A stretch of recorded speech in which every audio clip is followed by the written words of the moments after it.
देश विरोधी ताकतों के दबाव में राहुल गांधी और इंडी गठबंधन लोकतंत्र को बदनाम कर रहा है। उन्होंने पहले देश को बदनाम किया, चुनाव आयोग को बदनाम किया, उन्हें तो सुप्रीम कोर्ट को भी बदनाम किया, उन्होंने कैग को बदनाम किया, सेना के सम्मान के साथ खिलवाड़ किया, सेना के शौर्य पर सवाल खड़े किए। वो लोकतंत्र की धज्जियां उड़ा रहे हैं, वो संवैधानिक संस्थाओं की मर्यादाओं के साथ खिलवाड़ कर रहे हैं, वो अराजकता फैलाना चाहते हैं। राहुल गांधी बार बार झूठ बोल रहे हैं। ऑपरेशन सिंदूर पर झूठ बोला, और जब सेना ने सारे तथ्य सामने रखे तो उनकी बोलती बंद हो गई। पहले उन्होंने ईवीएम पे सवाल उठाए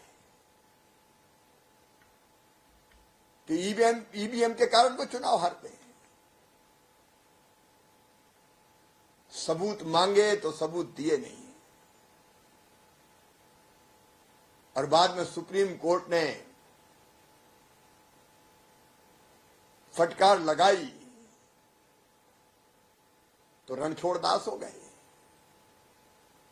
अब ईवीएम छोड़ दिया, अब एसआईआर पर आ गए, अब वोटर लिस्ट को बदनाम कर रहे हैं। मैं राहुल गांधी जी से और कांग्रेस के नेताओं से, इंडी गठबंधन से पूछना चाहता हूं, क्या कर्नाटक में कांग्रेस वोटर लिस्ट की गड़बड़ियों के कारण जीती?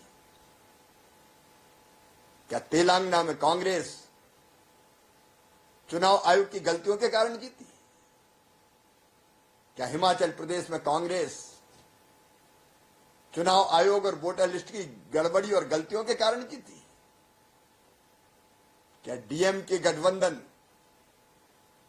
तमिलनाडु में वोटर लिस्ट की गड़बड़ियों के कारण जीता? क्या झारखंड में इंडी गठबंधन हेमंत सोरेन की सरकार वोटर लिस्ट की गड़बड़ियों के कारण बनी? राहुल जी, क्या आप भी वोटर लिस्ट की गड़बड़ियों के कारण चुनाव जीते? क्या प्रियंका जी भी वोटर लिस्ट की गड़बड़ियों के कारण चुनाव जीती है? क्या अखिलेश यादव जी भी वोटर लिस्ट की गड़बड़ियों के कारण जीते?